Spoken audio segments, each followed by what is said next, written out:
Nous sommes le 3 mai, journée mondiale de la liberté de la presse. Comme à son habitude, Reporters sans frontières a publié son classement annuel. Ce rapport, c'est l'occasion de passer au crible l'état du droit à l'information, de la liberté d'informer dans un contexte de montée mondiale des autoritarismes, d'assassinats de masse des journalistes à Gaza, par exemple, au Liban ces dernières semaines. Ces attentats mis à part, la liberté de la presse est soumise à d'intenses pressions économiques, de groupes d'intérêt, sans compter les conflits, les défis que représente l'industrialisation des fausses nouvelles à Koudia, mais pas seulement. Pour en parler, Thibault Broutin, directeur général de Reporters sans frontières, est avec nous en duplex. Bonjour Thibault Broutin, merci d'être sur notre chaîne. Ce 3 mai 2026, à quelle saveur pour vous, pour commencer, puisque depuis 25 ans, la liberté de la presse n'a jamais été aussi mal? Eh bien, ce 3 mai a une saveur très amère, puisque depuis 25 ans que RSF mesure l'état de la liberté de la presse, c'est la première fois que nous pouvons constater que l'indicateur moyen est aussi bas.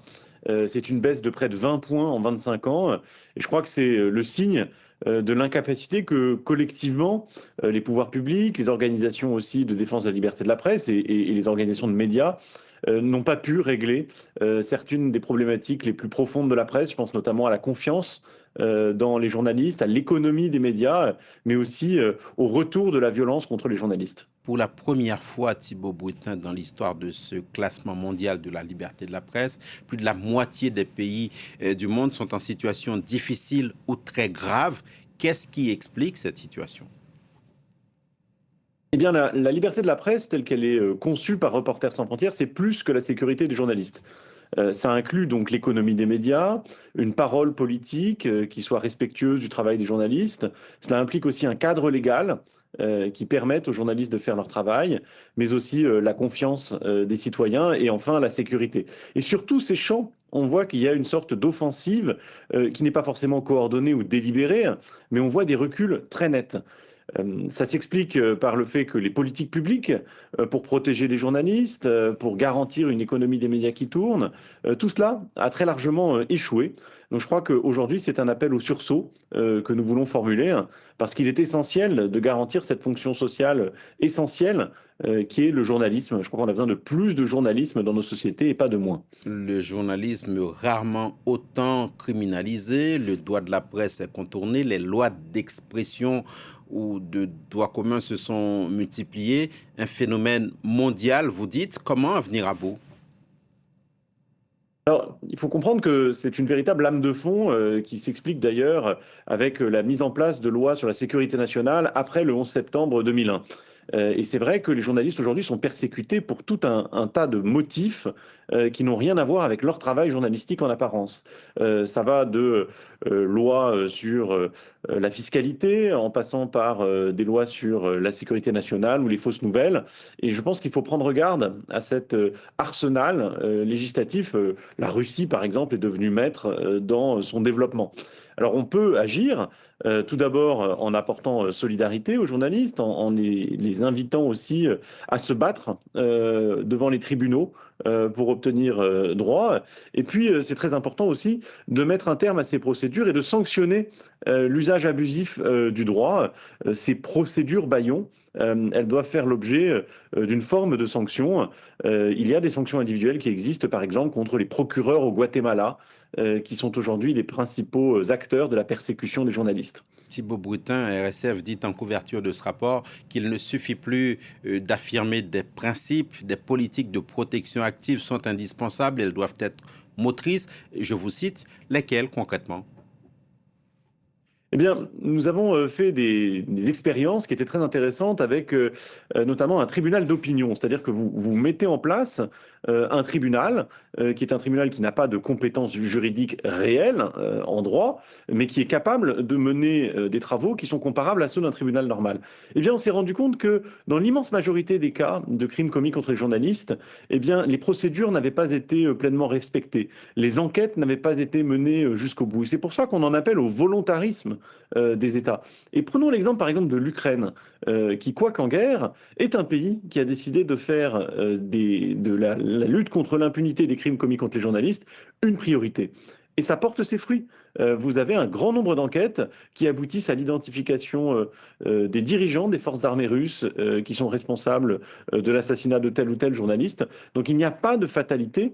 Il est au contraire indispensable de mettre tout en œuvre pour obtenir des condamnations et pour mettre un terme à cette spirale de l'impunité qui est tout à fait répugnante à voir au quotidien. Les journalistes ont aussi, on le rappelle également, Thibault Boutin, rarement autant été massacrés. On a ces centaines de journalistes tués à Gaza, par exemple, nos confrères et consoeurs tués au Liban.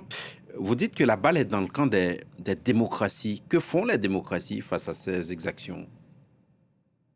Écoutez, ce qui se produit par exemple à Gaza est quelque chose qui n'est pas un accident. C'est le fruit d'une logique funeste des forces armées israéliennes qui ont décidé de fermer la bande de Gaza, de discréditer les journalistes palestiniens et de les cibler.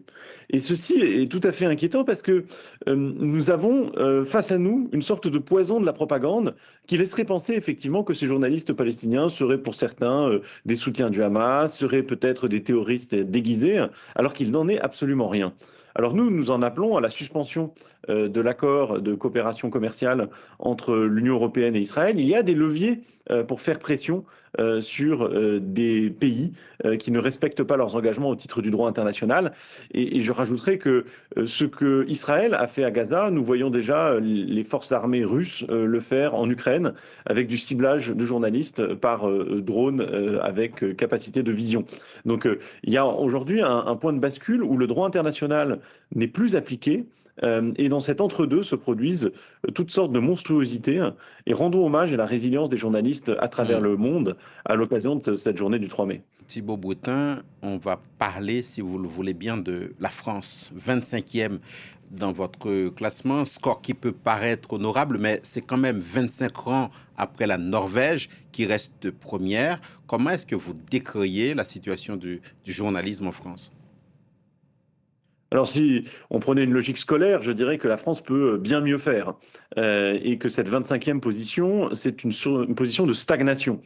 Nous n'avons pas réussi à avoir de véritables changements en France depuis un certain nombre d'années, ce qui explique cette situation particulièrement stable. Et cette stabilité, au fond, est inquiétante, puisque nous avons toujours des problématiques de sécurité des journalistes dans les manifestations, avec des manifestants ou des forces de l'ordre qui peuvent s'en prendre à des reporters. Nous avons une économie des médias qui est largement cassée. Hein. La moitié des entreprises de presse en France étaient en déficit sur l'année 2024. Et puis, si vous rajoutez à cela eh bien, l'incapacité à réformer le cadre légal pour garantir l'exercice de la profession, je pense notamment au règlement européen sur la liberté des médias qui doit trouver une traduction en droit français, ben, ça explique la situation dans laquelle nous sommes aujourd'hui. On ne va même pas revenir sur ce fameux rapport à l'oncle dont on a beaucoup parlé, Thibault Boutin. À l'occasion de ce 3 mai, Européens sans frontières, Cartooning for Peace et votre organisation RSF, elles s'unissent autour de quelque chose qui s'appelle Cari Cartoons. C'est une campagne engagée célébrant la liberté de la presse. On va parler d'espoir. Parlez-nous, Thibault Boutin, de cette campagne. On va regarder également quelques images pour illustrer vos commentaires.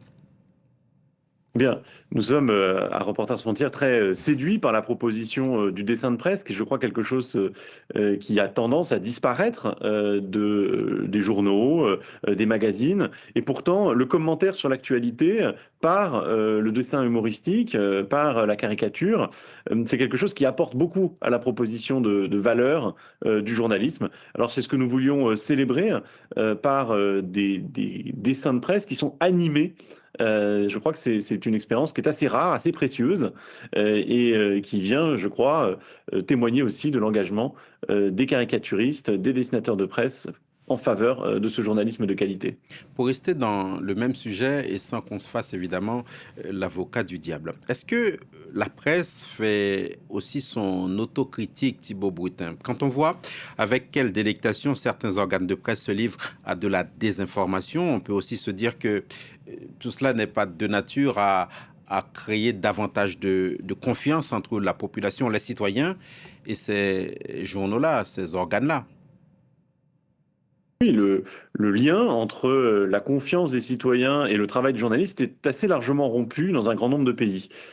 Et c'est pour ça que Reporters sans frontières se fait fort d'appeler à la solidarité avec les journalistes.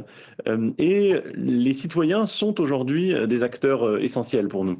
Nous ne pouvons pas demander aux citoyens de se porter au secours des journalistes si nous n'avons pas la certitude que les journalistes travaillent dans cette éthique et cette déontologie qui fait l'honneur de la profession. Alors, c'est pour ça que Reporters sans frontières, et parfois cela peut choquer, décide de défendre un journalisme qui n'est pas la propagande. Nous n'avons pas soutenu les journalistes qui étaient affiliés au Hamas à Gaza. Nous ne soutenons pas les propagandistes russes à travers le monde. Et pour nous, c'est essentiel, parce que cette clarté, elle permet de redonner un sens au combat pour la liberté de la presse. Si la liberté de la presse profite aux ennemis du journalisme, eh bien, je crois que nous aurons perdu. Qu'est-ce qu'il faut souhaiter en ce 3 mai, Thibaut Boutin? On rappelle aussi qu'à partir de demain et jusqu'au 7 mars se tient le congrès mondial de la FIJ, la Fédération internationale des journalistes à Paris, qui fête son centenaire. Qu'est-ce qu'il faut souhaiter à la presse aujourd'hui? Eh bien, il faut lui souhaiter de trouver les conditions d'un sursaut qui lui permettent de garder cette centralité dans le débat public. La liberté de la presse, c'est la condition d'avoir un débat public qui est basé sur les faits. Après, les opinions sont libres, mais les faits sont sacrés. Alors, à tous ceux qui nous regardent aujourd'hui, je les invite à repenser à des reportages, des podcasts, des articles qu'ils ont pu lire et qui ont changé leur perception des choses. C'est ça, le journalisme dans sa meilleure expression, et célébrons-le. Les opinions sont libres, les faits sont sacrés. Merci beaucoup, Thibaut Boutin, directeur général de RSF, d'avoir accepté de répondre à nos questions ce 3 mai, journée mondiale de la liberté de la presse. Merci beaucoup.